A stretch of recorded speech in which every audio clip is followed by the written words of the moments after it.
Hello दोस्तों, आज मैं आप लोगों के लिए एनटीपीसी सीरीज का 5वां क्लास लेकर आई हूँ, जो कि प्रीवियस ईयर क्वेश्चन से लिया गया है।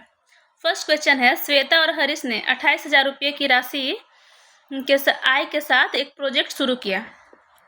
कितना है उसका? 28,000। ठीक है, दोनों मिल के किया। और श्वेता ने क्या किया? श्वेता ने 20 दिन काम किए और हरीश कितना दिन काम किया? ये 30 दिन काम किया। ठीक है, और आगे बोल रहा है कि इनके मजदूरी का अनुपात 5:6 है। ये इसका मजदूरी का जो अनुपात है 5:6 का रेशियो में है। तो श्वेता का हिस्सा पूछ रहा है, तो हिस्सा उसका तो इसी रेशियो मिलेगा ना, जिस रेशियो में ये लोग काम किए हैं, कितना दिन काम किया और कितना मजदूरी मिला है। तो इन लोग दोनों को मल्टीप्लाई करेंगे तो ये इसका हिस्सा मिलेगा, यानी कि 20 × 5 ये 100 हो जाएगा, और इसको मल्टीप्लाई करेंगे तो 30 × 6 = 180 हो जाएगा। ठीक है, इसका मतलब ये हुआ कि ये टोटल जो हुआ, ये टोटल 100 + 180 28,000 के बराबर होगा, यानी कि 100 + 180 यानी कि 280। ये 280 जो होगा किसके बराबर होगा? हमारा 28,000 के बराबर होगा। ठीक है, तो हमसे किसका हिस्सा पूछ रहा है? श्वेता का हिस्सा पूछ रहा है। श्वेता का हिस्सा कितना है? 100 है, तो 100 से हम लोग मल्टीप्लाई कर देंगे, ये श्वेता का हिस्सा निकल जाएगा। इससे काटेंगे तो क्या हो जाएगा? ये 100 बार में कट जाएगा। दैट मीन्स कि ये हो जाएगा,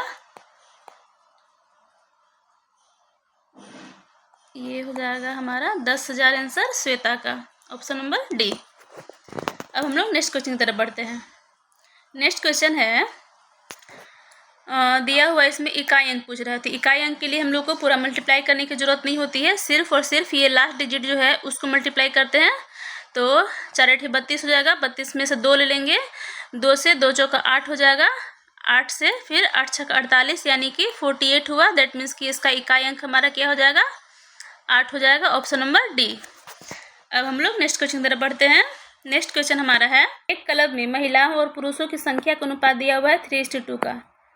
वुमेन और मैन का रेशियो दिया हुआ है कितना? 3:2 के रेशियो में। ठीक है, हाल ही में 300 महिलाएं क्लब में शामिल हुई, महिलाएं शामिल हो रही, पुरुष नहीं। ठीक है, तो अनुपात हो जाएगा 5:2 का हो रहा है। 5:2 का महिलाएं शामिल हुई, तो महिलाओं का रेशियो बढ़ा, पुरुष का रेशियो नहीं बढ़ा है। कितना शामिल हुई है? प्लस में 300 हुई है। ठीक है, तो ये 300 कब हुआ? ये रेशियो में 2 का चेंजिंग हुआ है, 3 से 5 यानी कि 2 चेंजिंग हुआ है, तो ये 300 बढ़ा। ठीक है, तो बोल क्या रहा है कि अब क्लब में महिला सदस्यों की संख्या क्या है? तो अब कितना है? ये 5 ही है ना, तो इसको 5 से मल्टीप्लाई कर देंगे तो आ जाएगा हमारा अब जो महिलाएं हैं उतना। तो 2 से क्या हो जाएगा? ये 150, और 15 × 5 = 75, यानी कि 750 महिलाएं। अब हमारा आंसर ऑप्शन नंबर डी। अब हम लोग नेक्स्ट क्वेश्चन की तरफ बढ़ते हैं। नेक्स्ट क्वेश्चन हमारा है, 2 धनात्मक संख्याओं का अनुपात क्या है? 3:7 है। ठीक है, और उनका लघुत्तम समापवर्तक क्या है हमारा? 231। तो छोटी संख्या पूछ रहा है, संख्या का अनुपात है 3:7 और उनका एलसीएम दिया हुआ है 231। तो हम लोग ये जानते हैं कि पहला संख्या इंटू दूसरा संख्या इज इक्वल टू होता है एलसीएम इंटू में होता है एचसीएफ। ठीक है, पहला संख्या मेरा क्या है? 2 है, यहाँ पे 3 दिया हुआ है, तो डायरेक्ट तो 3 नहीं लिख सकते क्योंकि रेशियो में तो 3 × x हो जाएगा।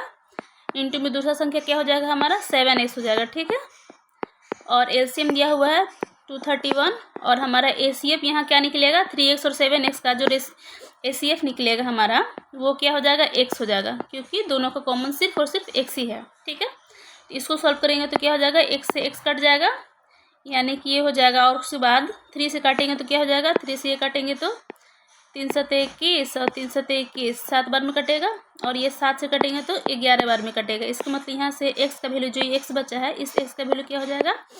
11 हो जाएगा।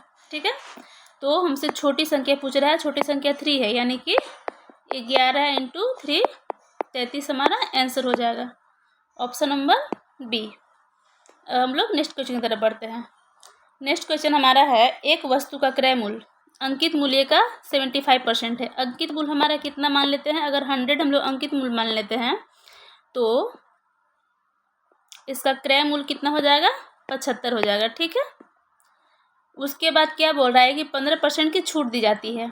छूट कितना दी जाती है? इसमें से 15%, दैट मीन्स कि 85 पे दी जाती है। तो लाभ या हानि प्रतिशत पूछ रहा है। तो देख के लग रहा है कि यहाँ हमारा क्या हो रहा है, लाभ ही हो रहा है। तो लाभ कितना का हो रहा है, 75 में से 85, यानी कि 10 का लाभ हो रहा है। कितना में से हो रहा है, 75 में से हो रहा है।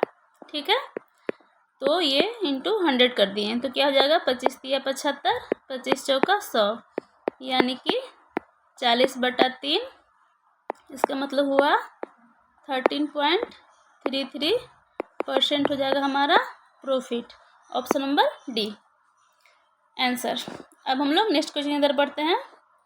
नेक्स्ट क्वेश्चन हमारा है 13,400 रुपये की राशि पर 4 वर्ष का साधारण ब्याज कितना है हमारा, 2680 रुपया है। तो ब्याज की दर क्या है, एसआई है कितना, 4 वर्ष का एसआई हमारा दिया हुआ है 2680। ठीक है, तो 1 वर्ष का निकालने के लिए क्या करेंगे, 4 से डिवाइड कर देंगे, तो क्या हो जाएगा, 4 छक 24, 2 4 7 28 और 0, यानी कि 1 वर्ष का साधारण ब्याज हमारा 670 रुपया आ जाएगा। ठीक है, तो बोल रहा है कि ब्याज की दर क्या है, यानी कि ये 670 रुपया जो है साधारण ब्याज है किसका, पी हमारा कितना दिया हुआ 13400 का। तो हमसे दर पूछ रहे, यानी कि 100 से मल्टीप्लाई कर देंगे, तो हमारा हो जाएगा 00 से 00 कट जाएगा, और ये कटेगा 13 25 65, ये 5 बार में हमारा कट जाएगा। इसका मतलब ये हुआ है कि 5% हमारा दर हो जाएगा। आंसर ऑप्शन नंबर सी।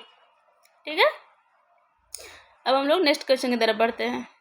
नेक्स्ट क्वेश्चन हमारा है एक समचतुर्भुज के आसन कोण 3:6 के अनुपात में है, तो समचतुर्भुज का सबसे छोटा कोण क्या होगा, ये पूछ रहा है। तो हम लोग क्या जानते हैं कि समचतुर्भुज का जो आसन कोण होता है उसका योग होता है कितना, 180 होता है।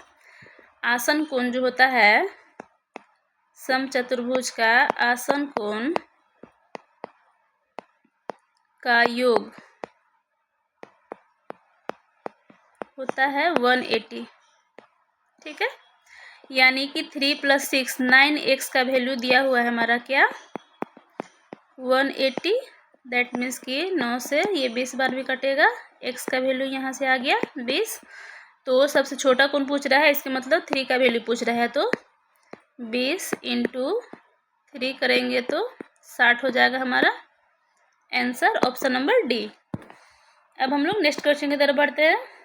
नेक्स्ट क्वेश्चन हमारा है एक परीक्षा में उत्तीर्ण होने के लिए किसी को कुल अंकों का 50% प्राप्त करना होता है, और छात्र ने 200 अंकों के पहले अंक में 40% प्राप्त किया, और 150 अंकों के दूसरे पेपर में न्यूनतम कितने प्रतिशत अंक प्राप्त करना होगा। फर्स्ट पेपर कितने का है, 200 का है। ठीक है, और उसके बाद सेकेंड पेपर हमारा क्या बोल रहा है कि ये 150 अंकों का है। इसका मतलब ये हुआ कि टोटल हो गया कितना, 200 + 150, यानी कि 350 अंक का टोटल पेपर है। इसको लाना कितना 350 में, 350 का 50% लाना है इसे। ठीक है, 35 बचे क्या हो जाएगा हमारा 175, इसको लाना है। ठीक है, और ये फर्स्ट पेपर में ला चुका है 40%, यानी कि 200 का 40% करेंगे तो क्या हो जाएगा हमारा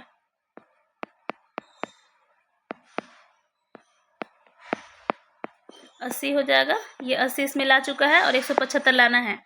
इसका मतलब पेपर 2 में इसको कितना लाना है, 175 - 80, यानी कि इसको 95 पेपर 2 में इसको लाना है, और ये 95 लाना है। तो ये 150 कितना % है यही पूछ रहा है। तो ये 150 का हमारा 95 है, कितना %, 150 का नीचे 150 करेंगे, ऊपर में 95 × 100 कर देंगे, तो हो जाएगा हमारा कितना 50 तिया 150, 50 दूना 100। ठीक है, यानी कि 95 × 2 190 बटा में 3, 3 से 3 छक 18, 1 हो जाएगा, 3 3 के 9, और फिर 3। इसका मतलब कि लगभग हमारा 64% हो जाएगा। Answer option number A. अब हम लोग नेक्स्ट क्वेश्चन की तरफ बढ़ते हैं। नेक्स्ट क्वेश्चन हमारा है वह सबसे बड़ी संख्या जो 155, 260 और 315 को विभाजित करेगी और शेषफल क्रमशः 5, 10 और 15 देगी। तो ये हम लोग शेषफल को देखते हैं कि शेषफल को घटाएंगे तभी तो हमारी संख्या निकलेगी। यानी कि 155 में से हम लोग 5 घटा देंगे तो क्या हो जाएगा 150। 260 में से हम लोग 10 घटा देंगे तो क्या हो जाएगा 250। और 315 में से 15 घटा देंगे तो क्या हो जाएगा ये हमारा 300। ये हमारा संख्या हो गया। यानी कि 150 हो गया, 250 हो गया और 300। ये हमारा संख्या हो गया। और इसी का बोल रहा है क्या HCF निकालने के लिए, क्योंकि वो सबसे बड़ी से बड़ी संख्या पूछ रहा है। मतलब कि HCF इसका निकालना है तो क्या हो जाएगा HCF निकालने के लिए अगर 150 को लिखेंगे, कैसे लिखेंगे 150 को 50 × 3 लिख सकते हैं। 250 लिख सकते हैं क्या 50 × 5। और 300 को लिख सकते हैं 50 × 6 लिख सकते हैं। कॉमन क्या हमारा इस तीनों में से सिर्फ और सिर्फ 50 है। इसका मतलब ये हुआ HCF = आ जाएगा हमारा 50। ठीक है, ऑप्शन नंबर बी। अब हम लोग नेक्स्ट क्वेश्चन की तरफ बढ़ते हैं। नेक्स्ट क्वेश्चन हमारा है किसी राशि पर 2 वर्ष के लिए 10% प्रति वर्ष की दर से साधारण ब्याज 500 रुपये है, तो समान राशि पर समान दर पर समान समय के लिए चक्रवृद्धि ब्याज पूछ रहा है। ठीक है, तो हम लोग इसमें ये देखते हैं कि हमारा 2 साल के लिए क्या है 500 रुपया है। ठीक है, यानी कि 1 साल के लिए SI क्या हो जाएगा SI 1 ईयर के लिए क्या हो जाएगा हमारा 500/2 हो जाएगा, यानी कि 250 हो जाएगा। और हम लोग ये भी जानते हैं कि फर्स्ट ईयर का जो होता है SI और CI बराबर होता है। सेकेंड ईयर में क्या होता है कि जो साधारण ब्याज जो होता है उस पर फिर से हम लोग को मिलता है SI। तो यानी कि सेकेंड ईयर में ये 250 का ही हम लोग को फिर से क्या मिलेगा 10% पर ब्याज मिलेगा। ठीक, यही ना एक्स्ट्रा मिलता है हम लोग को चक्रवृद्धि ब्याज में। तो ये क्या हो जाएगा ये कट जाएगा, यानी कि 25 रुपया और ज़्यादा हम लोग को मिलेगा। मतलब ये हुआ कि पहले हम लोग को साधारण ब्याज 500 मिल रहा था 2 साल का SI, और उसमें एक्स्ट्रा जो है ये 25 रुपये मिलेगा, तब जाके हमारा CI हो जाएगा 2 साल का। यानी कि हमारा ये हो जाएगा 525 रुपया आंसर। ठीक है।